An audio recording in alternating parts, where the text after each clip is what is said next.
கடைசி காலம் நெருங்கிடுதே, கர்த்தரின் வார்த்தை நிறைவேறுதே. கடைசி காலம் நெருங்கிடுதே, கர்த்தரின் வார்த்தை நிறைவேறுதே. மறுரூபமாகி மகிமையில் சேர மன்னவன் இயேசுவில் நிலைத்திருப்போம். மறுரூபமாகி மகிமையில் சேர மன்னவன் இயேசுவில் நிலைத்திருப்போம்.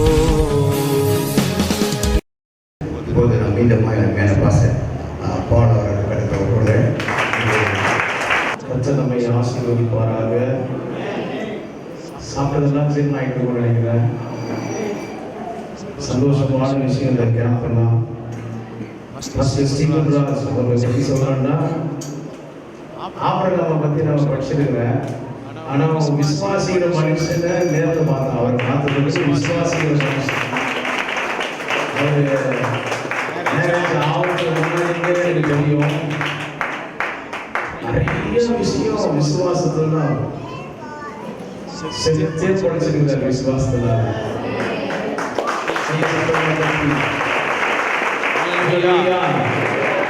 சரீரம், அவருடைய எலும்பு, உதவிகள் எல்லாம் காலங்கள் முடிந்தாலும் கர்த்தர் ஏதோ ஒரு நோக்கத்திற்காக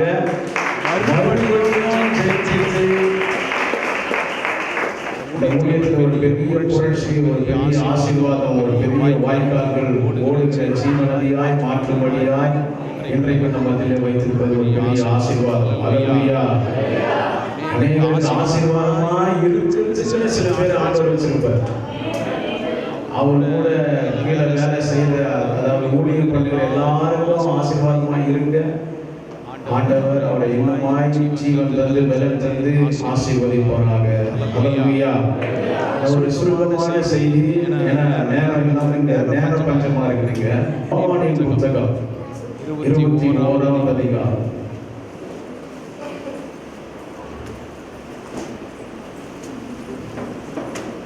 இந்த செய்திகள் வசனங்கள்லாம் படிச்சுட்டு தூங்கினா தூக்கமே வராது. வசனங்கள்லாம் தியானம் படிச்சுட்டு தூங்கினா தூக்கமே வராது. சாப்பிடும் போதும் அதே வரும், தூங்கும் போதும் அதே வரும். அது யோவான் 21 அப்பா அப்படி போயிட்டே எனக்கு பைபிள் படிக்கணும்னா பயம். ஏன்னா அரை மணி நேரத்துலயோ 2 அதிகாரமோ 1 அதிகாரமோ 6 அதிகாரமோ எனக்கு படிச்சா திருப்தி வருமா இருக்காது. ஒரு 10 செய்தியை எடுக்கிற வரைக்கும் அந்த மண்டைக்கு மூளைக்கு வேலை கொடுத்து ஹாஸ்டி பைபிள் வாங்கி வச்சுக்கிறேன் நிறைய. எங்க வீட்டுல பைபிள் எனக்கு மட்டும் ஒரு 9 பைபிள் இருக்கும். 2 வீலர்ல வச்சிருக்க ஒரு பைபிள், கார்ல வச்சிருக்க ஒரு பைபிள், பிரசங்கம் பண்ண ஒரு பைபிள், பிரசங்க எடுக்கிறதுக்கு ஒரு பைபிள், மழைக்காலத்துக்கு ஒரு பைபிள். இந்த சர்ச்சில் நான் போயிட்டு வரும்போது எங்க பாஸ்டர் பிரசங்கம் சொல்லுவார், வசனம் சொல்லுவார். நீங்கள் கவர் போட்ட பைபிள் நீங்க நினைக்கிறேன். எனக்கு கூட ரொம்ப பிடிக்கும்.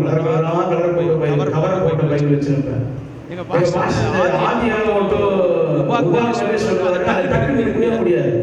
இந்த பக்கம் ராமர் லைன் போயிட்டு சொல்லுவாரு, டக்குனு எடுக்க முடியாது. பைபிள் போட்ட பைபிள் அதெல்லாம் எடுக்க முடியாது. ஃபர்ஸ்ட் நம்ம படிக்க வேண்டிய கண்டுபிடிச்சு ஜிப்பே போடாத பைபிள் யூஸ் பண்ணா டக்கு எடுத்து படிக்கலாம். அந்த நான் சொன்ன குறிப்பிட்ட பகுதி இதை நீங்க கண்டுபிடிச்சீங்களோ என்னவோ தெரியல. ஆனா நான் கண்டுபிடிச்ச அப்போ 30 வருஷத்துக்கு முன்னாடி ஜிப்பு போட்ட பைபிள், கவர் போட்ட பைபிள் எனக்கு பிடிக்காது. பைபிள் ரொம்ப படிச்சிருப்பேன். சில வசனங்களை படிச்சுட்டு தொடர்ந்து பைபிள் படிக்க மாட்டேன். அப்படியே சோஃபா சாந்து படிச்சு அதை கரெக்ட் பண்ணி அதிலிருந்து செய்திகள் வரும். ஒரு செய்தி 10 மெசேஜ் நம்ம எடுக்கிற மாதிரி தான் என்னுடைய ஆவிக்குரிய மண்ணா புசிக்கிறார். அதாவது இந்த சாப்பாடு பசுவா சாப்பிடுவேன், இந்த சாப்பாடு நிறைய சாப்பிடுவேன். பிரசங்கம் பண்றது ரொம்ப ஒரு சிறப்பான கலை. சில பாஸ்டர் பிரசங்கம் பண்ணுவாங்க. என்ன பிரசங்கம் பண்ணாங்கன்னா நம்ம என்ன சொல்றதுன்னே தெரியாது. வாசிக்கிறதுல பைபிள் படிக்கிறது, பைபிள் படிக்கும் போது உட்கார்ந்து அண்ணன் உள்ளம் பைபிள் படிக்கும் போது பிசாசுகளால் நட்டுக்கம் கொள்ளணும். பைபிளை வாசிக்கும் போது ஜனங்கள் காயப்பட்ட இருதயங்கள் ஆறணும். கர்த்தர் நம்மை ஆசீர்வதிப்பார். நேரத்துல நம்ம வசனத்தை நாம் கடந்து போவோம். யோவானின் புத்தகம். என்னுடைய பிரசங்கம் வந்து அதிகாரமா இருக்கும். மாற்றவே மாட்டீங்க வாழ்நாள் முழுக்க. ஏன்னா அவங்க விளைநிலையை செலுத்தி எடுத்து வந்தாங்க. ஒரே அதிகாரமா இருக்கும். மறக்கவே மாட்டீங்க. 21வது அதிகாரத்தில் நாம் தெரிந்து கொள்வோம். வேதம் நம்ம படிச்சு தேர்ந்து வரக்கூடிய முடியும். இயேசு கிறிஸ்து மரித்தாரு. அவர் தரிசனமாகிறார். எல்லா ஊழியக்காரர்களும் தரிசனமாகிறாரு. எல்லாம் சோதிக்கிறாங்க. இயேசு கிறிஸ்து அரங்கிட்டாங்க சிலுவையில. அவர் பின்னாடி போன நம்ம என்ன பண்ணுவோம் சொல்லி பயந்து ஓடுறாங்க, போறாங்க. எல்லாம் ஆண்டவருடைய ஊழியத்தை விட்டுட்டு போயிட்டாங்க. சாட்சி சொன்னார். நிறைய விலகி போயிருக்கிறார். அவருக்கு இந்த செய்திகள் ரொம்ப தொடர்பு இருக்கும். அவரை போல இருக்கிற மற்றவங்களும் இருக்கும். எல்லாரும் விலகி போயிட்டே இருக்கிறாங்க. வேற வழி இல்லை. இவங்களை விட்டா அவருடைய ஊழியத்தை செய்ய யாரும் ஆளே கிடையாது. ஒண்ணு மட்டும் நம்ம கொள்ளணும். நம்மை விட்டால் அவருடைய ஊழியத்தை செய்ய உலகத்தில் யாரும் கிடையாது. அதனால உங்கள்கிட்ட 1000 முறையாவது வந்து உங்களை போட்டுக்கிட்டே எத்தனை முறை பின்மாற்றம் போனாலும் சொன்னாரு. அவங்க என்ன பண்ண போறப்போ அப்படின்னு அந்த ஊழியம் பைபிள்ல இல்லை. தேவன் சொல்லிட்டாரு. தேவன் சொல்லாம ஒரு நாள் சபையை விட்டு போனா இந்த அதிகாரம் சொல்ற மாதிரி நம்மளை தொடர்ந்து அவங்கள ஃபோக்கஸ் பண்ண வழியே கிடையாது. நம்மளை விட்டா ஆண்டவருக்கு வேற ஆளே கிடையாது. இனி மாம்சத்தின் படி அவரை அறியும். அவருக்கு இயேசு கிறிஸ்துவின் ஒரு சதையோ இந்த உடம்போ கிடையாது. அவர் தனித்தனியா வர்க்க மாட்டாரு. இனி அவர் வர முடியாது. ஆனா அவர் ஒரு வீடாகிய நாம் வீட்டுக்குள் நுழைஞ்சி அவர் வேலையை முடிச்சிடணும். நம்ம உடம்பு இனிமேல் அவர் தனி உடம்புல கிடையாது. நாம தான் உடம்பு. அவர் நினைக்கிற இடத்துல கொடுக்கணும். அவர் நினைக்கிற இடத்துல நம்ம கண்ணை பார்க்க வைக்கணும். அவர் நினைக்கிற இடத்துல நம்ம சரீரம் ஓடணும். எல்லாம் செய்யணும். அதனால நம்மளை விட்டு அவருக்கு கிடையாது இந்த பூமியில. ஹல்லேலூயா. வாசிப்போம் 21வது அதிகாரம் முதல் வசனம். இவைகளுக்கு பின்பு இயேசு திபேரியா கடற்கரையிலே இன்னொரு முறை தம்முடைய சீஷர்களுக்கு வெளிப்படுத்தினார். போதும். திபேரியா கடற்கரையிலே இயேசு கிறிஸ்து தம்முடைய சீஷர்களுக்கு வெளிப்படுத்தினார். திபேரியா, கலிலேயா, கின்னரேத், கெனேசரேத் எல்லாம் ஒரே கடல். திபேரியா, கலிலேயா, கின்னரேத், கெனேசரேத் எல்லாம் ஒரே கடல் தான். ஒரே ஏரி. எர்மோன் மலையில உருகி வருகிற ஐஸ் கட்டி உருகி வந்து நல்ல தண்ணி தான் அந்த ஏரியில ஜெயிச்சு நிற்கும். எர்மோன் மலையில உருகி வருகிற ஐஸ் கட்டிங்க தான் நல்ல தண்ணியா மாறி அந்த ஏரி நிரம்பி இருக்கும். 13 மைல் நீளம், 13 மைல் நீளம் கொண்டதும் 8 மைல் அகலம் கொண்டதும் 80 அடி ஆழத்திலிருந்து 700 அடி ஆழம் வரைக்கும் இருக்கிற ஒரு பெரிய நதி. அதுல கிட்டத்தட்ட 28 வகையான மீன்களை பிடித்து அங்கிருக்கிற வியாபாரிகள் தொழில் செய்வார். சொல்ல அந்த கடற்கரை ஓரத்துல நீங்க எந்த கிராமத்துல இருந்தாலும் இயேசு இல்லாம படிச்சுக்கலாம். இயேசு ஒரு தேவையே இல்ல. நாம பணக்காரனா வாழ்ந்துட முடியும். இயேசு நமக்கு உதவி செய்ய வேண்டியதில்லை. நமக்கு சபையும் தேவையில்லை, ஆராதனை தேவையில்லை, பைபிள் தேவையில்லை, எதுவுமே தேவையில்லை. அந்த ஊர் ஓரங்கள், அந்த ஏரி ஓரங்கள்ல இருக்கிற அந்த கிராமத்துல ஏதாவது ஒரு கிராமத்துல இருந்துட்டீங்கன்னா அங்க நீங்க எப்படியோ பொழைச்சுக்கலாம். இயேசுவோ, சபையோ, பாஸ்டரோ, ஆசீர்வாதமோ, ஃபயர் கேம்போ, மறுரூப முகாமோ ஏதுவும் நமக்கு தேவை.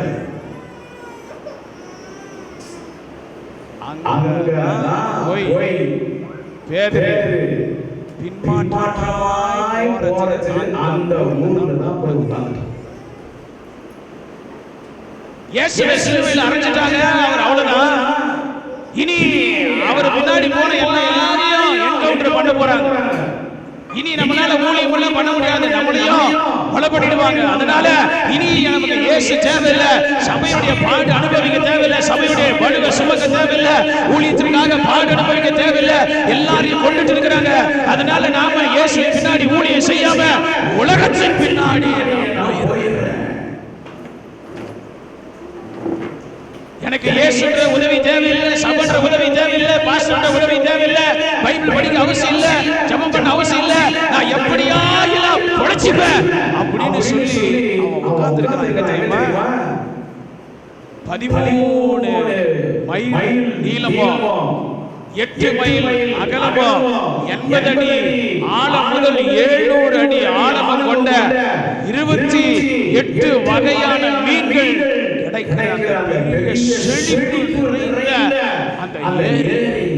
எர்மோன் மலைகளிலிருந்து நல்ல தண்ணி ஐஸ் கட்டி உருகி வந்து அந்த இடத்துல இருக்குது. அந்த தண்ணிய அங்க இருக்கிற மீன்களை பிடிச்சு விச்சு எப்படியோ செல்வந்தனாய் வாழ்ந்துட முடியும் சுச்சுவேஷனுக்கு வந்துட்டதுனால அவன் ஒரு வார்த்தையை சொல்றான். வாசிக்க சீமோன் பேதுரு, திதிமு எனப்பட்ட தோமா, இவங்கள யாரும் தெரியல, இயேசு கூட இருந்தவங்க. திதிமு எனப்பட்ட தோமா கலிலேயா நாட்டில் உள்ள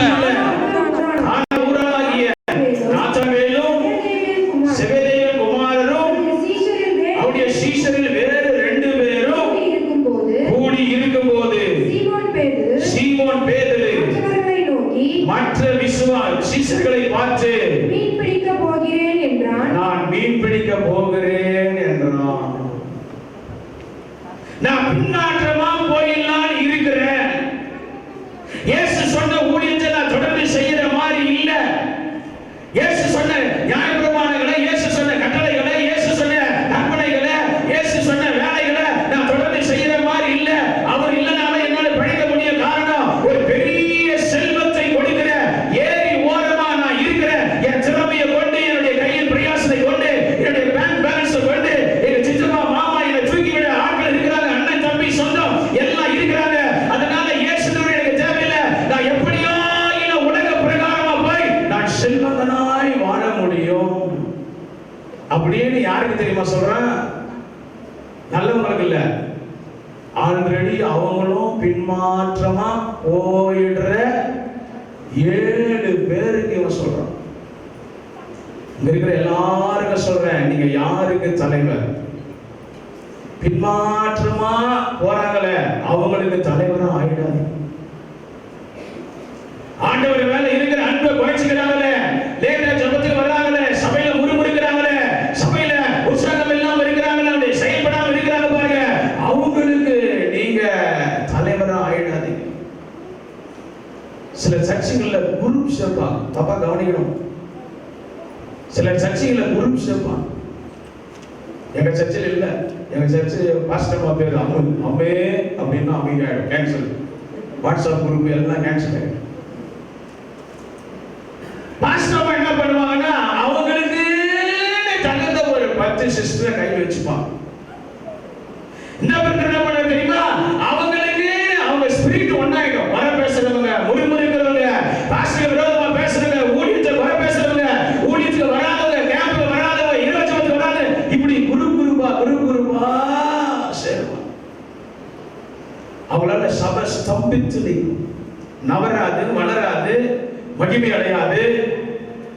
சபையில பாஸ்டருக்கு வேதனையா இருக்கும். சபை வளர்ச்சி விரும்புகிற மற்றவங்களுக்கு அது ரொம்ப டார்ச்சரா இருக்கும். உங்களுக்கு அந்த பெயின் எல்லாம் புரிஞ்சுக்கிற இருதயம் ஆண்டவர் தான் தரணும்.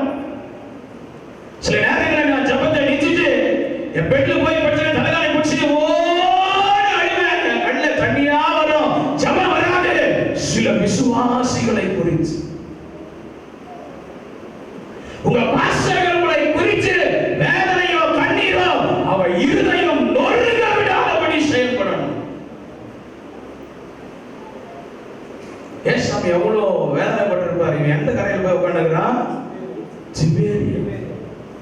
அங்க இருக்கிறவங்க ஆண்டவர் எல்லாரும் உழைச்சிக்கலாம் அப்படின்ற ஐடியாவில் இருக்கிறவங்க. ஏன்னா பணம் ஒளி, பணம் ஏராளமான பணம், சுய நம்பிக்கை. ஆண்டவர் இல்லைனாலும் பரவாயில்ல, சபை இல்லைனாலும் பரவாயில்ல, வேதவாசி இல்லைனாலும் பரவாயில்ல. இந்த பேர் என்ன பண்ணிக்கலாம்? விசுவாசிகளுக்கு தகவலா இல்லாம, விசுவாசிகளுக்கு தலைவரா இல்லாம, குறை பேசுகிறவர்களுக்கும் பின்மாற்றமாய் போகிறவர்களுக்கும் ஆர்வம் இல்லாதவர்களுக்கும் ஜபம் செய்யாதவர்களுக்கும் தேவனோடு பாட அனுபவிக்காதவர்களுக்கும் சபையுடைய பாரங்களை சுமக்காதவர்களுக்கும் சுத்தி சுத்தி சுத்தி அவனே நீண்டா மாறி எல்லாரையும் கூட்டிட்டு அந்த ஏரி கிட்ட போய் உட்கார்ந்துக்கிறான். உங்களுக்கு யாரோட ரொம்ப ஃபெலோஷிப், நீங்க யாரோட அடிக்கடி ஒரு சிஸ்டர் போன் பண்ணுவாங்க, சிஸ்டர் இன்னைக்கு பாஸ்டர் மெசேஜ்ல என்ன சொன்னாரு பாத்தியா? ஐயோ சிஸ்டர், நானே உங்களுக்கு போன் பண்ணலான்னு கர்த்தருடைய ஆவியானவர் பாருங்க, நீங்களும் அப்படியே போன் பண்ணீங்க பாத்தீங்களா? கர்த்தருடைய ஆவியானவர் நான் அப்பவே பிரசங்கத்திலேயே நான் பாதியிலே வந்துடலான்னு பார்த்தேன். சரி, அவரை ஏன் வேதனைப்படுத்தணும்னு தான் நான் அவ்வளவுதான் சிஸ்டர், நான் இனிமேல் எதுலயும் தலையிடுற மாதிரி இல்லை. நீங்க உங்க சபையில யாருக்கெல்லாம் தலைவராக இருக்க விரும்புறீங்க? குறை பேசுகிறவர்களுக்கும், சண்டை மூட்டி விடுறவர்களுக்கும், சபை வளர்ச்சியை கெடுக்கிறவர்களுக்கும், உற்சாகமா இருக்கிறவங்களை கூட வஞ்சித்து வசீகரம் பண்ணி எப்படியாவது நல்லா இருந்தாங்க சிஸ்டர், அந்த சிஸ்டர் கூட சேர்ந்து இவங்களும் அப்படி ஆயிட்டாங்க. இந்த குடும்பம் நல்லா இருந்துச்சு, இந்த குடும்பம் அந்த குடும்பம் கூட போய் பேசி பாருங்க, அவ்வளவுதான் போச்சு. நீங்க யாருக்கெல்லாம் தலைவராக இருக்கிறீர்கள் என்பதை ஒரு செக் பண்ணி பாருங்க. இரண்டாவது வசனம் வாசிப்போம். இரண்டாவது வசனம், சீமோன் பேதுருவும் திதிமு எனப்பட்ட தோமாவும். பேருகிட்ட பாருங்க, சீமோன் பேதுருவும் திதிமு எனப்பட்ட தோமா கூட கலிலேயா நாட்டில் உள்ள கானாவூரானாகிய நாத்தான்வேலும் செபதேயுவின் குமாரனும் அவருடைய சீஷர்கள் 2 பேரும் கூடி இருக்கும்போது சீமோன் பேதுரு மற்றவர்களை நோக்கி இயேசுவுடைய ஊழியத்தை செய்யாம நான் மறுபடியும் என்னுடைய பழைய வேலைக்கு போகிறேன் என்றான். ஞானஸ்தான தொட்டிலே நாம ஞானஸ்தானம் குடிச்சு அப்படி முக்கி எடுக்கும் போது அவன் பழைய மனுஷன் சேஷ்ட சண்டை, கோபம், பொறாமை, குறும்பு வேண எல்லாம் ஞானஸ்தான தொட்டிலாம பழைய மனுஷன் செத்து புது மனுஷனா மேல எந்திரிச்சு வாடான்னு நாம தூக்கி விட்டா உள்ள போய் சாகாம மேல வந்து சர்ச்சோட கவர்ட் பண்ணுவோம். உள்ள போய் செத்துட்டு வாடான்னா சாகாமையே வந்து பாஸ்டருக்கு விரோதமா, பாஸ்டர்மாவுக்கு விரோதமா, சபைக்கு விரோதமா, மூப்பர்களுக்கு விரோதமா, ஆராதனைக்கு விரோதமா, மெசேஜுக்கு விரோதமா, ஜபத்துக்கு விரோதமா சாவுறாங்க. இனிமேல் நாங்கள்லாம் 10 நிமிஷம் நல்லா சேர்த்து உள்ள சாக மாட்டான். உள்ள சாகாதனால ஞானஸ்தான தொட்டியை விட்டு மேல வந்து அவன் மறுபடியும் பழையபடியே தன்னுடைய ஜீவியம் செய்கை காரியம் நமக்கு ஜபம் வராது. சில டைம்ல எங்க வீட்டுல நல்லா சமைச்சிருப்பாங்க, சாப்பிட்டு பார்த்தா செகண்ட் ரைஸ் மேலேயே எண்ணம் போகாது, இருதயம் நொறுங்கி போயிருக்கும். எங்க சாப்பிட மாட்டீங்க? எங்க முடிஞ்சாதானே வேதனை, பசியை விட, ஆசையை விட, ருசியை விட இருதயம் நொறுங்குதல். எங்க பாஸ்டர் நான் ஒரு நாளும் அழ வச்சதே இல்லை. ஹல்லேலூயா. எங்க பாஸ்டருக்கு எதனா வேதனா, பவுல் வா அப்படி கொஞ்சம் வாக்கிங் போலான்னுவார். பவுல் வந்துரு அந்த பக்கம் நம்ம நடந்து போலாம், பேசலாம், மனம் விட்டு பேசலாம். எங்க சபையில் இருக்கிற எல்லா விஷயத்தையும் எங்க பாஸ்டர் என் மனசுக்குள்ள வைப்பார். எப்பவாவது உங்க பாஸ்டர் அவரை இருதய பாரத்தை இறக்கி உங்களுக்குள்ள வைக்கிற மாதிரி விசுவாசியா இருந்திருக்கிறீங்களா? சில பேர்கிட்ட சொல்லவே முடியாது, அப்படியே பத்தி நெறியும். ஆகாசவாணி செய்திகள் வாசிப்பது அப்படின்னு. எங்க சர்ச்சில் சந்தா ஒன்று வசூல் பண்ணியிருந்தோம். நிறைய இல்லை, ஒரு தலைக்கு 10 ரூபாய் சந்தா நோட்டு வசூல் பண்ணிட்டு அங்கே என்ட்ரி எல்லாம் பண்ணிட்டு டேபிள் மேல் வச்சுட்டு போயிட்டேன். 2 விசுவாசிங்க ஊர்ல அவங்க வேற ஏதோ விஷயத்துக்கு சண்டை போடுறாங்க.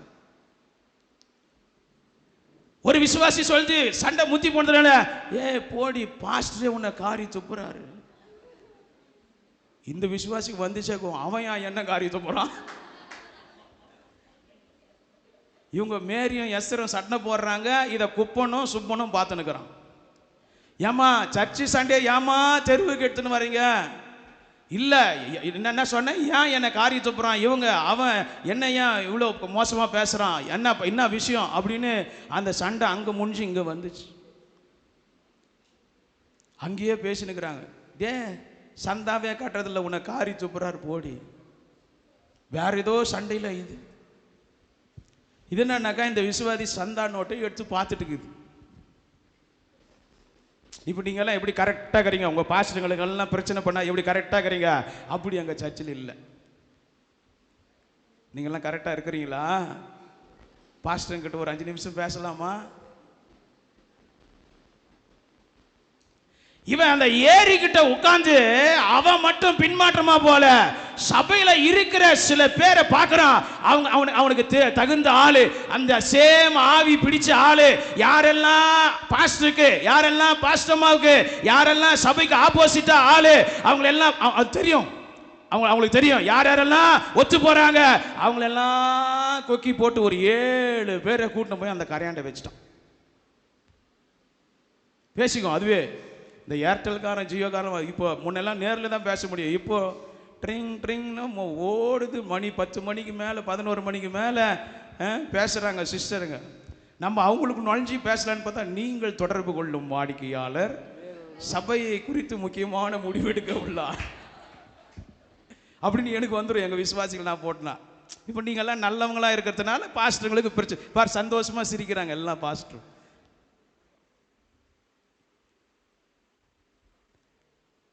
இவன் பார்த்தான், ஏற்கனவே தோமா ஒரு மாதிரி, ஏற்கனவே அவன் நாத்தான் ஒரு மாதிரி. யாரெல்லாம் விசுவாசத்துல உண்மையில பலவீனமா இருக்கிறாங்களோ அவங்களுக்கு போன் போட்டு நான் வேற ஒரு சபைக்கு போக முடிவெடுத்துட்டேன், இனி இங்க இருக்க மாட்டேன். இங்க இயேசுவும் தேவையில்ல, பக்தி தேவையில்ல, விசுவாசம் தேவையில்ல, எல்லாம் எப்படியும் நான் பொழைச்சுப்பேன், எப்படியும் பொழைச்சுப்பேன். ஹல்லேலூயா. 3வது வசனம், சீமோன் பேதுரு மற்றவர்களை நோக்கி மீன் பிடிக்க போகிறேன் என்றான். இதுதான் எங்க சர்ச்சை சத்தம். மீன் பிடிக்க போகிறேன் என்றான். அதற்கு அவர்கள் நாங்களும் உம்முடனே கூட வருகிறோம் என்றார்கள். அதுங்க எது உன் கூட சேர்றது? எது அது? இல்லப்பா, ஆண்டவன் நம்ம கிட்ட ஊழியம் கொடுத்திருக்கிறாரு. இப்படியாப்பட்ட ஆளை சூஸ் பண்ணிக்கிறான் பாருங்க பேதுரு. மறுப்பு தெரிவிக்கிற ஆளு ஒண்ணு கூட இல்லை உன் கூட சேர்றது. சிஸ்டர் நீங்க பண்றது தப்புன்னு சொல்ற ஒரு ஆளையும் நம்ம ஃப்ரெண்ட்ஷிப்பா வச்சுக்க மாட்டோம். ஜெபம் பண்ணலாம், கர்த்தர் பேசுவாரு, அவசரப்படாதீங்க, வேணாம், நீங்க எடுக்கிற முடிவு தப்பு, ஆண்டவர் தண்டிப்பாரு அப்படின்ற ஒரு விசுவாசி கூட நமக்கு ஃப்ரெண்ட்ஷிப்ல வச்சுக்க மாட்டோம். நாம சபையில குரூப் சேர்த்துருவோம். அவங்க மட்டும் ஒரே கலர் ஷர்ட், அவங்க மட்டும் ஒரே கலர் சாரி, அவங்க மட்டும் ஏதாவது ஒன்று அவங்க காமிப்பாங்க. அவங்களும் வீட்டில் சாப்பாடு செய்ய மாட்டாங்க, இவங்களும் வீட்டில் சாப்பாடு செய்ய மாட்டாங்க. அவங்களும் அவங்க ஹஸ்பண்டை ரெஸ்பெக்ட் பண்ண மாட்டாங்க, இவங்களும் அவங்க ஹஸ்பண்டை ரெஸ்பெக்ட் பண்ண மாட்டாங்க. இவங்களும் நைட் பிரேயருக்கு வர மாட்டாங்க, அவங்களும் நைட் பிரேயருக்கு வர மாட்டாங்க. நான் ஒரு எக்ஸாம்பிள் சொல்கிறேன், உங்களுக்கு தெரியும் என்ன நேரத்துல எல்லாம் நீங்கள் மற்றவங்க கூட ஒருமனப்பட்டு இருக்கிறீங்கன்னு உங்களுக்கு தெரியும். இவன் மீன் பிடிக்க போலான்னு சொன்ன உடனே பேதுரு எடுத்த முடிவை யாருமே தவிர்க்கல. நாங்களும் உம்முடனே கூட வருகிறோம் என்றார்கள். அவர்கள் புறப்பட்டு போய் மீன் பிடிக்க புறப்பட்டு போய் உடனே படவேறினார்கள். இந்த பேதுரு இருக்கிறானே மீன் பிடிச்சிருந்தான். ஆண்டவர் அவனை அழைச்ச போது வலையையும் போட்டையும் அவங்க சித்தப்பா கையிலையோ உறவினர் கையிலையோ குடிச்சிட்டு வந்துட்டான். மற்றவங்க இருக்கிறாங்க பாருங்க, அவங்க எல்லாம் அதை வித்துட்டாங்களோ இல்ல அதை அழிச்சாங்களோ தெரியாது. அதனால அவங்களுக்கு போட்டும் வலையும் இல்லை. சபைக்குள்ள ரட்சிக்கப்பட்டு ஆண்டவருக்கு சாட்சி சொல்லி உள்ள உட்கார்ற நீ உன் பழையவைகளை கலைந்து போடாமல் புதியவைகளுக்குள்ள போகவே முடியாது. நீ புதியவைகளுக்குள்ள போகும்போது உனக்கு சோர்வு வரும்போது, பிரச்சனை வரும்போது மறுபடியும் பழையவைகள் உனக்கு இருக்கிறபடினால் அது பின்னாடி எண்ணங்கள் வந்துவிடும். அகஸ்டின் ஜபகுமார் ஊழியத்துக்கு பிரதிஷ்டை பண்ண போகும்போது அவர் படித்த மாஸ்டர் டிகிரி சர்டிஃபிகேட்டை அவர் பிரதிஷ்டை ஆராதனை கிழித்து எரிந்து விட்டு போயிட்டாரா. ஏன்னு கேட்டாக்கா, நான் போயிட்டு அங்கே எனக்கு ஊழியம் சக்சஸ் ஆகலன்னா மறுபடியும் நான் இந்த எஜுகேஷனுக்கு வந்துடுவனோ அப்படின்னு பயமா இருக்குன்னு சொல்லி அவர் பிரதிஷ்டை பண்ணும்போது அந்த டிகிரி சர்டிஃபிகேட் எல்லாம் கிழிச்சு கொளுத்திட்டு போயிட்டாராம். பழையவைகளை எங்கும் ஒளித்து வைக்காதீர்கள். ஞானஸ்தான தொட்டியில அழிச்சிருங்க. பழையவைகள் உங்க வீட்டிலேயோ உங்க மனசுலயோ உங்க சிந்தையிலேயோ பழைய காதலி, பழைய காதலன், பழைய பாவங்கள், பழைய சுபாவங்கள், மாம்ச கிரியைகள் எதுவும் உங்க சிந்தையிலேயோ உங்க மூளையிலேயோ உங்க இருதயத்திலேயோ எங்கேயும் மறைச்சு வைக்காதீங்க. நீங்க ஒருவேளை ஊழியத்துல சக்சஸ் ஆகாம போது, விசுவாசத்துல சோதனைகள் வரும்போது ஒருவேளை நீங்க பின்மாற்றமாய் வந்து விடக்கூடும். அதெல்லாம் அழிச்சிருங்க. பேதுரு அப்படி மண்ண காணும். அவன் போட்டையும் அவன் வலையையும் யாருக்கோ கொடுத்துட்டு வந்துக்கிறான். இப்போ அவன் பேக் ஸ்லைட் ஆன உடனே அதை எடுத்துக்க பார்த்தான். எடுத்துக்கணுன்னே எல்லாரையும் கூப்பிடுறான். அந்த வசனம் சொல்லி பாருங்க, உடனே படவேறினார்கள், படவில் ஏறினார்கள். சாத்தான் ரொம்ப ஸ்பீடா அவங்கள சக்சஸ் பண்ணிடுவான். அவன் பிளான் படி நீங்க செயல்பட்ட ஆண்டவர் பொறுமையா இருப்பார். சாத்தான் அவன் வேலையை நீங்க செய்யறதுன்னா ரொம்ப ஸ்பீடா உங்களை அதுல தள்ளிடுவான். சாத்தானுடைய கிரியை இதுதான். நீங்க சாத்தான் கிட்ட எதனா கேட்கணும்னா உடனே கொடுத்துருவான். மாம்ச திட்டங்கள், சாத்தானின் திட்டங்கள் எல்லாம் ரொம்ப வேகமா நீங்க கெட்டு போகிறதுக்கு ரொம்ப வேகமா செயல்பட்டுருவான். இவன் சொன்ன உடனே மற்ற 7 பேரும் ஓடி வந்து படவுல ஏறிக்கினாங்க. ஹல்லேலூயா. உடனே படவேறினார்கள். அந்த ராத்திரியிலே அவர்கள் ஒன்றும் பிடிக்கவில்லை. அந்த ராத்திரியிலே அவர்கள் ஒன்றும் பிடிக்கவில்லை. எந்த ஏரியில?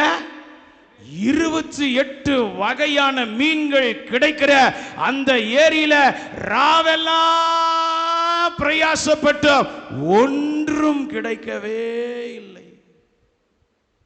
இயேசு ஒருத்தர் இல்லைன்னா உங்களால உங்க வியாபாரம், உங்க ஊழியம், உங்க குடும்பம் எல்லாமே வெறுமை வெறுமை வெறுமை வெறுமை. ஏன் பேதுரு மீன் பிடிக்க போனா தெரியுமா? இயேசுவை விட்டுட்டதுனால அவனுக்கு சாப்பாடு பயம் வந்துடுச்சு. இயேசு கூட இருக்கும்போது அவர் எப்படியும் அற்புதங்களை பண்ணி ஆகாரம் கொடுத்துருவார். இயேசுவை விட்டுட்டதுனால, மறுதளிக்கிறதுனால இவனுக்கு சாப்பிட முடியல, குடும்பத்தை போஷிக்க முடியல, தன் மனைவி, மாமியார், தன்னுடைய பிள்ளைகள் யாரையும் போஷித்து காப்பாற்ற முடியல. அதனால மறுபடியும் மீன் பிடிக்க போகிறேன் என்று சொன்னான். ஏசாமி பார்த்தார், நான் இல்லாம உன்னால எதையும் செய்ய முடியாது அப்படின்றதுக்காகவே மீன்கள் கொட்டி கிடக்கிற அந்த ஏரியில ஒரு மீன் கூட அவன் படகுக்கு வராத மாதிரி மீன்களுக்கு கட்டளையிட்டான். இயேசு இல்லாம யாருமே ரட்சிக்கப்பட்டு உங்க சபைக்கு வரமாட்டாங்க. இயேசு இல்லைன்னா உங்க வீட்டில் இயேசு இருந்தா நிச்சயமா உங்க வீட்டாண்ட வந்து கதவை தட்டி, அக்கா எனக்கு கொஞ்சம் ஜெபம் பண்ணுங்க, வயிறு வலிக்குதுன்னு சொல்லியிருப்பாங்க. நான் எனக்கு கொஞ்சம் ஜெபம் பண்ணுங்க, எனக்கு கடன் பிரச்சனை கஷ்டமா இருக்குது, உங்க வீட்டுல இயேசு இருந்தா உன்னை சுத்தி இருக்கிற ஆட்கள், உன்னை சுத்தி இருக்கிற பட்டணம், கிராமம், உங்க தெருவு, உங்க சிட்டியில் இருக்கிற ஆட்கள்லாம் நிச்சயம் ஜெபத்துக்காக உங்க வீட்டை வந்து தட்டுவாங்க. அப்ப நீ நினைச்சுக்கோ, உங்க வீட்டுக்குள்ள இயேசு இருக்கிறா, உனக்குள்ள இயேசு இருக்கிறார் தெரிஞ்சுக்க. இது வரைக்கும் யாரும் ஜெப உதவிக்கு உன் வீட்டாண்ட வரலன்னா உன் வீட்டுக்குள்ளேயும் உனக்குள்ளவோ இயேசு இல்லைன்னு தான் அர்த்தம். ஒரு முறை இயேசு ஒரு வீட்டில் தங்குறான்னு சொல்லி விடியற் காலையே வந்துட்டாங்களாம், இருட்டோடவே பிரசங்கத்தை கேட்க. உங்களோடு இயேசு இருக்கணும், அப்பதான் உங்க வலையில ஆத்துமாக்கள், மீன்கள் சிக்கும், ஆசீர்வாதங்கள் வரும், தேவனுடைய கிரியைகள், தேவனுடைய நன்மைகள். இயேசு இல்லாம நீங்க எவ்வளவுனா படிங்க, இயேசு இல்லாம எவ்வளவுனா சம்பாதிங்க, இயேசு இல்லாம எவ்வளவாவது வாழுங்க. எல்லாருக்கும் மைக்கேல் ஜாக்சன் தெரியும். நகம், முடி, தோல், உடம்புல இருக்கிற நிறம் எல்லாத்தையும் இன்சூரன்ஸ் பண்ணி வச்சுக்கிறார், ஒவ்வொரு ஜாயிண்டையும். அவர் நடனம் ஆடினா ஜனங்கள் நசுங்கி சாவர அளவு ரசிகர்கள். அவருடைய வீடே மினி ஹாஸ்பிட்டல் இருக்கும், ஸ்பெஷலிஸ்ட் டாக்டர் இருப்பாங்க, சட்ட வல்லுநர்கள் இருப்பாங்க, எல்லாருக்கும் சாப்பாடு, எல்லாருக்கும் சம்பளம். அமெரிக்க தேசத்துல அவங்க வீடு 2500 கோடி ரூபாய். அவர் ஒரு கருப்பு வெள்ளைக்கார். அமெரிக்கால வெள்ளைக்காரு வேற, கருப்பு வெள்ளைக்காரு வேற. வெள்ளைக்காரர் தான் ஹை லெவல் பீப்புள். கருப்பு வெள்ளைக்காரங்க இருப்பாங்க, அவங்க மட்டமானவங்க. ஒரு காலத்துல வெள்ளைக்காரங்க இருக்கும்போது இந்த கருப்புக்காரங்க எல்லாம் ஏறவே கூடாது, பஸ்ல எலெக்ஷன்ல நிக்கவே கூடாது. அந்த மைக்கேல் ஜாக்சன் ஆயிரக்கணக்கான சபைகளை கட்டி கொடுத்திருக்கிறார், சபைக்கு மட்டும் போகவே மாட்டார். அவர் மரிக்கும் போது அவர் மேல சிறு பிள்ளைகளை பாலியல் பலாத்காரம் பண்ணதற்கான கேஸ் எல்லாம் இன்னும் இருக்கு. 1000 சபைகளை கட்டி கொடுத்தவர், ஆனால் சபைக்கு போகாதவர், கர்த்தருக்கு பயப்படாதவர். வீட்டுல டாக்டர் இருந்தோம், ஆம்புலன்ஸ் இருந்தோம், டெலிபோன் இருந்தோம், போதை மருந்து எல்லாரும் ஒன்னா சாப்பிட்டு இவர் கொஞ்சம் அதிகமா சாப்பிட்டதுனால இவருக்கு வழியில துடிக்கிறார்னு தெரிஞ்சும் ஆம்புலன்ஸ் டிரைவரால ஆம்புலன்ஸ் இயக்க முடியல, டாக்டரால, வீட்டில் இருந்த டாக்டராலே அவருக்கு ட்ரீட்மெண்ட் கொடுக்க முடியல. எல்லாருடைய கையையும், எல்லாருடைய திறமைகளையும், எல்லாருடைய தாளந்துகளையும் கட்டி போட்டு மைக்கேல் ஜாக்சன் செத்து போனார். கிறிஸ்தவ ஆயிரக்கணக்கான சபைகளுக்கு ஸ்பான்சர் பண்ணினவர். இயேசு இல்லைன்னா சாப்பாட்டுக்கு லாட்டரி அடிச்சிடும். பின்மாற்றமா மட்டும் போயிடாதீங்க. அவருக்கு தெரியாதா உங்க ஊர்ல உங்க பக்கத்து வீட்டை விட்டு உன்னை ஏன் ரட்சிச்சாரு? அவனை விட நீ ஒன்னும் ஸ்பெஷல் இல்ல.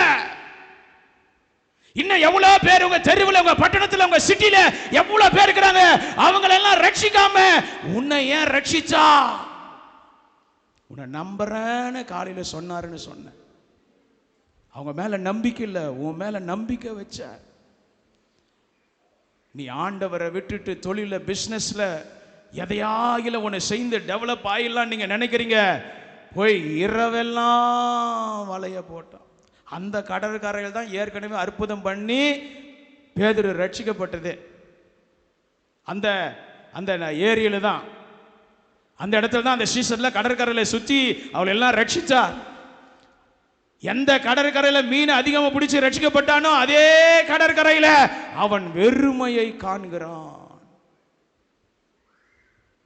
திறமை இருக்கும், டேலண்ட் இருக்கும், பணம் இருக்கும், பேலன்ஸ் இருக்கும், தொழில கை தொழில் தெரியும், எப்படியும் பிழைச்சிக்க முடியும் உங்களால. இயேசு இல்லாம எல்லாம் வெறுமை ஆயிடும். ஹல்லேலூயா, ஹல்லேலூயா. நான் ஊழியத்துக்கு வந்த போது எனக்கு கூட கிட்டார் போடணும் ஆசை, கீபோர்டு போடணும் ஆசை, ட்ரம் பேட் போடணும் ஆசை. என் கூட இருக்கிறவங்கலாம் எல்லாம் அதில் போய் உக்காந்தாங்க. இந்த ரவுண்டாகுது பேர் டேம்ரின், அது மட்டும் என் கையில் கொடுப்பாங்க. அதை அடிச்சே நான் எனக்கு தெரிஞ்சு 50 பிசாசுக்கு மேலே ஓட்டி இருக்கிறேன். என்னை விட டேலண்டான ஆளுங்கெல்லாம் இருக்கிறாங்க என் கூட பைபிள் ஸ்கூல்ல படிச்சவங்க. இன்னைக்கும் அவங்க சின்ன சபைக்கு தான் பாஸ்டர் ஆகுறாங்க. என்ன ஆண்டவர் அவங்கள விட உயர்த்தி வச்சிருக்காரு. ஹல்லேலூயா. இயேசு இல்லாம எதையுமே பண்ணிடாதீங்க. வெறுமை வெறுமை வந்து விடும். இரவெல்லாம் பிரயாசப்பட்டோம், ஒன்றும் பிடிக்கவில்லை. விடியற் காலமான போது இயேசு கரையிலே நின்றார். இயேசு கரையிலே நின்றார். அவங்க எல்லாம் பிரிஞ்சு போயிட்டாங்க பாஸ்டர். அவங்க எல்லாம் மதிக்கிறதே இல்லை. அவங்கள போய் நீங்க மறுபடியும் கூப்பிடாதீங்க பாஸ்டர். அவங்க தான் போயிட்டாங்களே. அவங்க எல்லாம் நன்றி கட்டவங்க பாஸ்டர். அவங்க எல்லாம் தரிசனம் இல்லாதவங்க பாஸ்டர். அவங்க எல்லாம் பிசாசின் ஜனங்கள் பாஸ்டர். அவங்க எல்லாம் பாவத்துல ஊறி போன ஜனங்கள் பாஸ்டர். அவங்க எல்லாம் போய் கூப்பிடாதீங்க. ஒரு முறை கூப்பிட்டீங்களா, அதோட விட்டுருங்க பாஸ்டர். இயேசு பாருங்க, பின்மாற்றமா போனவங்களை தேடி மறுபடியும் போறார். ஏற்கனவே இவர்களுக்கெல்லாம் அவர் உயிரோடு எழுந்தாருன்னு தெரியும். மகதலேனா மரியாள் போய் காலையிலே போய் சொல்லிட்டா, தெரியும். பார்த்தோன்னு சொல்லிட்டா, எல்லாம் தெரியும். ஆனா கூட இவங்க என்ன பண்ணிட்டாங்க தெரியுமா? பேதுரு அவங்க கூட 7 பேரை கூட்டினு மீன் பிடிக்க போறான். இயேசு தன்னை விட்டு ஜனங்கள் பிரிவதை ஏற்றுக்கொள்ளுவதே இல்லை. அந்த கடல்ல ராவெல்லாம் போனாங்க பாருங்க. அவரு ராத்திரியிலிருந்து கடற்கரையில நின்று கொண்டே இருந்தார். வாசிக்க போல அந்த வசனம்.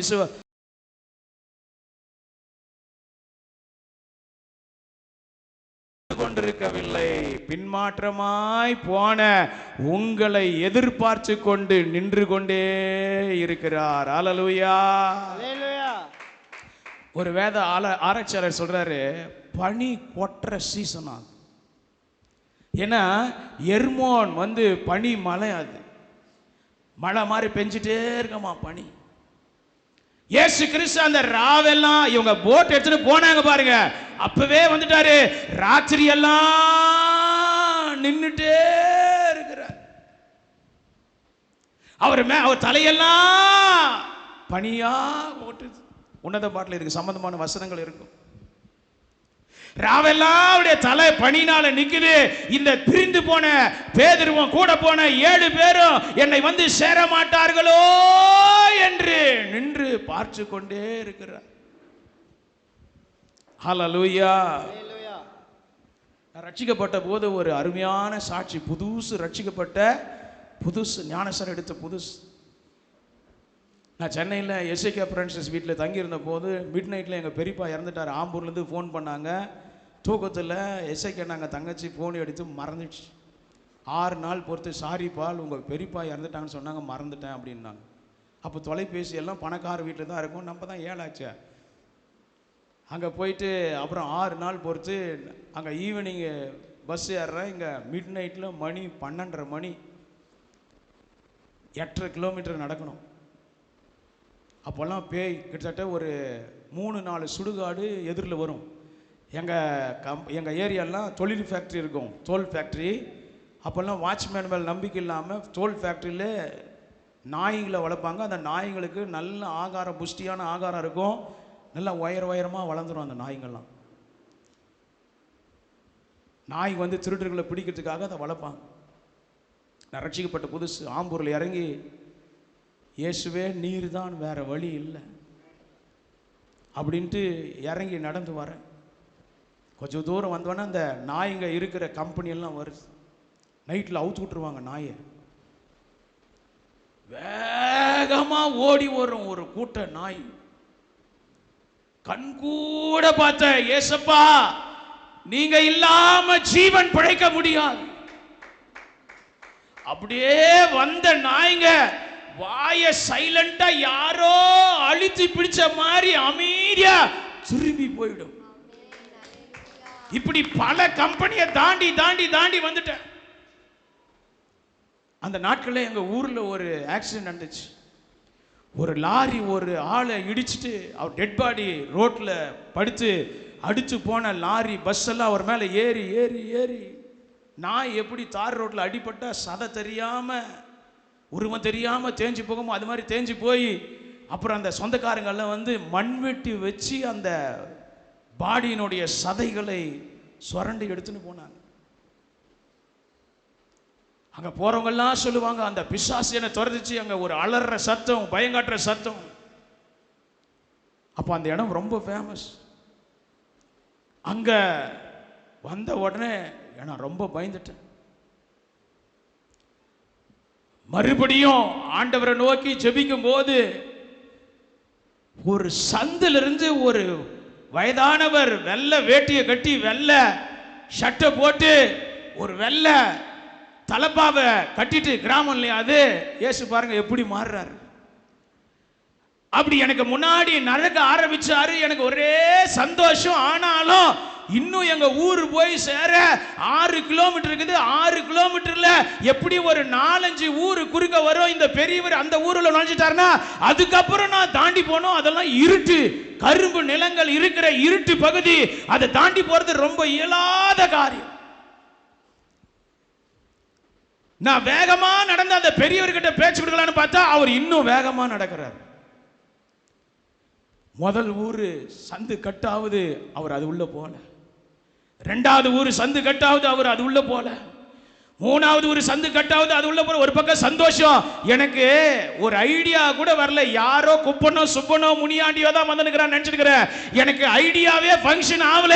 நான் தாண்டா உனக்கு முன்னாக போகிறவன்னு என் மனசுல உதயமே ஆகல. நான் எங்க வீட்டுக்கு வர்றதுக்குள்ள பல கிராமங்கள் பிரிந்து போகிற வழி, அதை தாண்டி என்னால வர முடியுமான்னு தெரியல.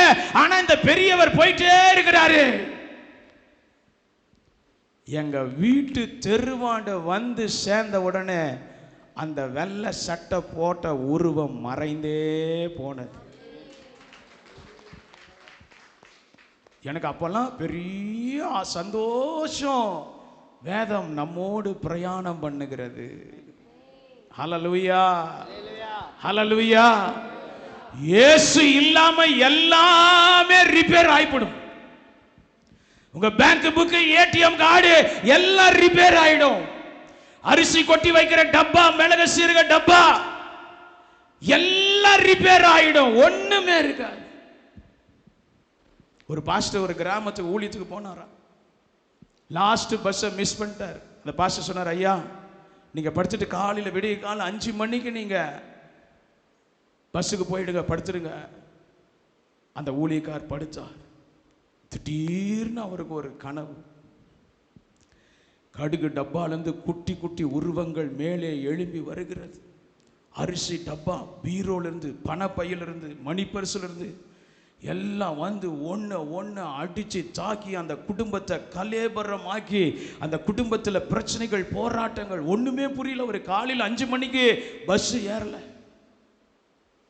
கணவனை, மனைவியை, பசங்களெல்லாம் கூப்பிட்டு டைனிங் டேபிள் உட்கார வச்சு, நான் இப்படிப்பட்ட ஒரு கனவை கண்டேன், இதனுடைய அர்த்தங்கள் எனக்கு புரியல, நான் ஜெபிக்கிறேன்னு ஒன்று. அந்த கணவர் ஓட அழுகிறார். ஐயா எங்க வீட்டுல குழப்பம், எனக்கும் என் மனைவிக்கு என் பிள்ளைகளுக்கும் சமாதானம் இல்ல. அவர் கண்டுபிடிச்சிட்டார். வீட்டுல 5 பேருக்கு 5 சோப்பு டப்பா தனியா இருக்குது. ஒரே டைனிங் டேபிள் இருந்தும் 5 பேருக்கு 5 ஈட்டிங் டைம் வேற வேற. ஒருத்தர முகத்தை பார்த்துக்க மாட்டாங்க, ஒருவர் நேசிக்க மாட்டாங்க. இந்த அம்மா கடுகு, அரிசி, பருப்பு, எண்ணெய் ஒரு பேப்பர்ல எழுதி டேபிள் மேல வச்சிருவா. பாஸ்டர் பேக்கை எடுத்துட்டு அதை எடுத்துட்டு போயிட்டு வாங்கிட்டு வந்து வச்சிருவார். பையன் எனக்கு 1000 ரூபாய் வேணும் சவுண்ட் விடுவான். அப்பா 1000 ரூபாய் டேபிள் மேல வைப்பார். ஒருவர் பேசிக்கவே மாட்டாங்க. அந்த ஊழியக்காருக்கு நைட்டு கனவு வந்துச்சு பாருங்க. அந்த கனவுல வந்த அந்த சின்ன சின்ன பிசாசுகள் அந்த குடும்பத்தை அலங்கோலப்படுத்தியது. இயேசு இல்லாம எதையுமே பண்ண முடியாதுங்க. எல்லா வெறுமையும், இருளும், அழுகையும், பற்கடிப்பும், சந்தோஷம் இல்லாத வாழ்க்கை வாழ்றது. ஒரே வாழ்க்கை. கணவன் மனைவி புரிந்து கொள்ளுங்க, ஒரே வாழ்க்கை. இனி ஒரு முறை இல்ல. இந்த வயசுலயே, இந்த காலகட்டத்திலே உங்கள் மனைவியோடு, உங்க புருஷனோடு, பிள்ளைகளோடு, சபையோடு, மக்களோடு சந்தோஷமாய் வாழ்ந்து விட்டு மடிந்து போவோம். இயேசு இல்லாம வீடு வெறிச்சோடி போயிடும். அழுக, கண்ணீர், வேதனை, துன்பம், போராட்டம். இயேசு மட்டும் இல்லாம எந்த டிராவலும் பண்ணிடாதீங்க. இயேசு மட்டும் இல்லாம எந்த பிசினஸ் செஞ்சிடாதீங்க. இயேசு மட்டும் இல்லாம சபையை துவங்கிடாதீங்க. இங்கெல்லாம் எப்படின்னு தெரியல, எங்க ஊர்ல எல்லாம் பாஸ்டர் ஊழியமெல்லாம் குடிசை தொழில். 1500 பேர் தான் இருக்கிறாங்க. 62 சபை இருக்கிறது. 1500 பேர் தான் இருப்பாங்க. 62 சபைகள். ஆம்பூர்ல மட்டும் பெண்டிகாஸ்ட் ஊழியங்கள் மட்டும் 73 சபைகள். சிஎஸ்ஐ நான் சேர்க்கல, லுத்தரன் நான் சேர்க்கல, இன்னும் இப்போ கள்ள உபதேசங்கள்லாம் வந்து அதெல்லாம் சேர்க்கல. அப்ப யாரோ தேவன் அழைக்காமலே பாஸ்டர் உத்தியோகத்துக்கு வந்துட்டு இருக்கிறாங்க. யாரோ சிலர் தேவன் அழைக்காமலே இந்த ஊழியத்துக்கு வந்திருக்கிறாங்க. அதை ஏற்றுக்கவே மாட்டாங்க. எல்லா நேம் போர்ட்லயும் கர்மேல் பர்வத சபை, பெந்தேகோஸ்தே சபை, இமானுவேல் சபை, எப்ரோன் சபை, எல்லாம் பைபிள்ல இருக்கிற டெப்தான பேரை வச்சு போர்டை எழுதிட்டாங்க. ஆனா உள்ள இயேசு இல்லை. அந்த பாஸ்டர்கள்லாம் இன்னைக்கு யாராவது ஸ்பான்சர் பண்ண மாட்டாங்களா? யாராவது உதவி பண்ண மாட்டாங்களா? யாராவது கொடுத்து தாங்க மாட்டாங்களா? ஏங்கிட்டு இருக்கிறாங்க.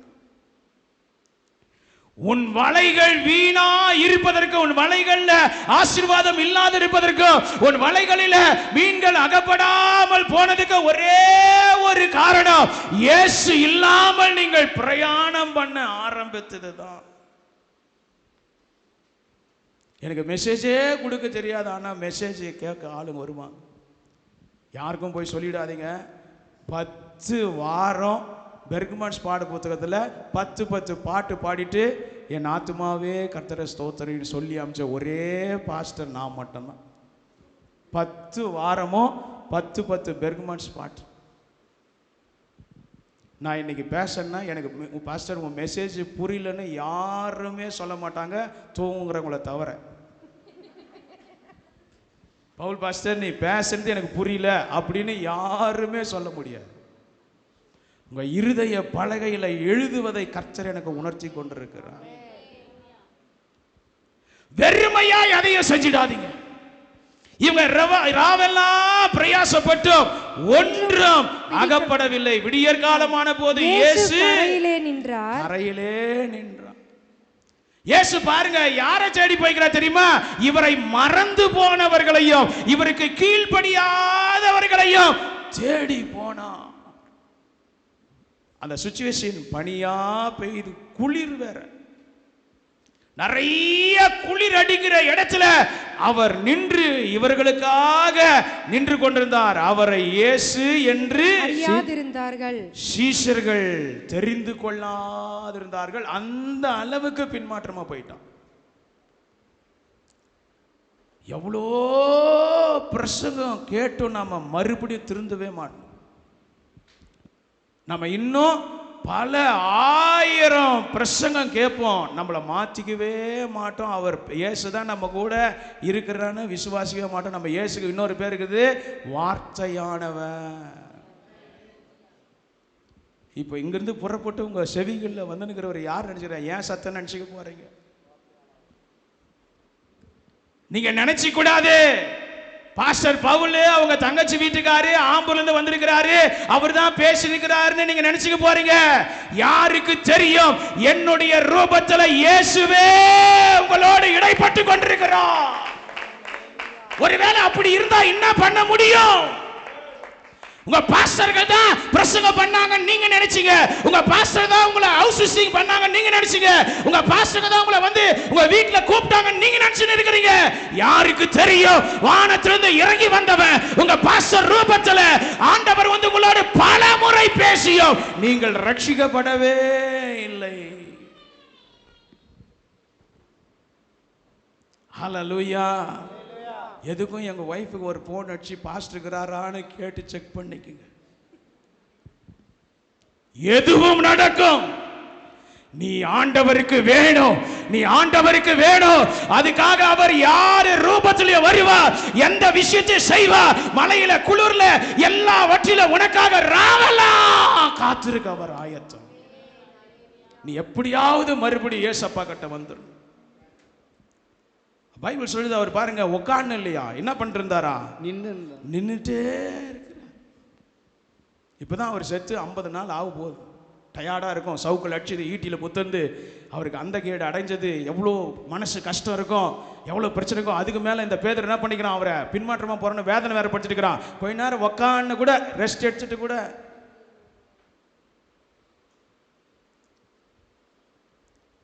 ஒரு விசுவாசி தசம்பாகமே போடலையா, நான் எல்லாமே டச் பண்ணி விட்டுறேன். இப்போ நீங்க எல்லாம் கரெக்டாக போடுவீங்கன்னு நினைக்கிறேன். பாஸ்டருங்களாம் சந்தோஷமா இருக்கிறாங்க. எத்தனை பாஸ்டர் இஎம்ஐ கட்ட முடியலையோ பாவம், ஸ்கூட்டருக்கு, ஸ்பீக்கர் பாக்ஸுக்கு. இந்த விசுவாசியை பார்த்தா 2-3 மாசம் போடல. இந்த பாஸ்டர் போன் பண்ணார், ஏம்மா ஏன் தசம்பாக போடல அப்படின்னு. அதுவா ஐயா, நீங்க வரும்போதெல்லாம் பாயிலே உட்காந்துட்டு போறீங்க, எனக்கு ரொம்ப கஷ்டமா இருக்குது. போன வாரம் வந்தப்போ நீங்க சோஃபா ஒன்று பார்த்தீங்களா, ஞாபகம்தா? ஆமா ஆமா, நல்லா இருக்கு சிஸ்டர். தசம்பாகத்தெல்லாம் அதுக்கு இஎம்ஐ கட்டுறேன்னு சோஃபா வாங்கி போட்டோம். அதான் பாஸ்டர், அது நீங்க தாராளமா வந்து உட்கார்ந்துட்டு போலாம்.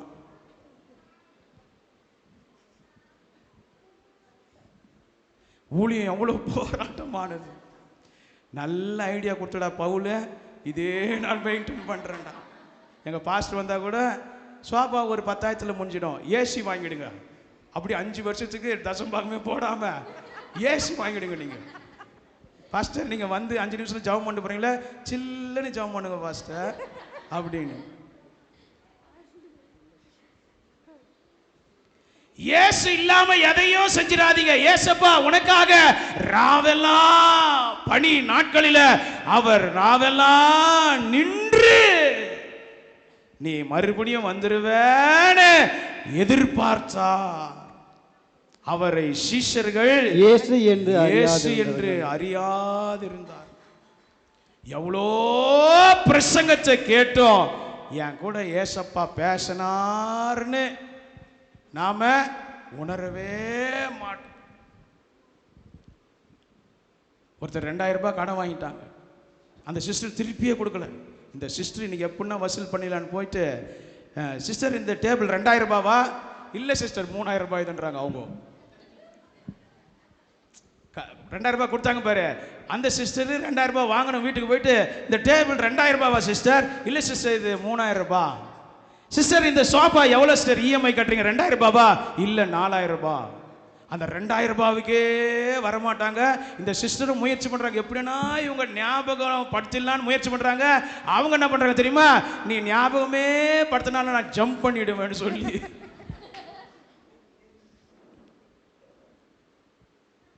இப்போ நீங்கெல்லாம் எப்படி கரெக்டா இருப்பீங்கன்னு நினைக்கிறேன் நான். அதான் சிரிக்கிறீங்க சந்தோஷமா. உங்க கடனை திருப்பி கொடுக்காம பரலோகத்துக்கு போகணுன்னு மட்டும் நினைச்சிடாதீங்க. அப்படி பைபிள் இல்லை. கடனை எல்லா பாவத்தையும் மன்னிக்கிறார், என்னுடைய கடன் பாவத்தையும் மன்னித்து விடுவார் மட்டும் நினைச்சிடாதீங்க. அவன் செத்துருணும்னு உபவாசம் போடாதீங்க.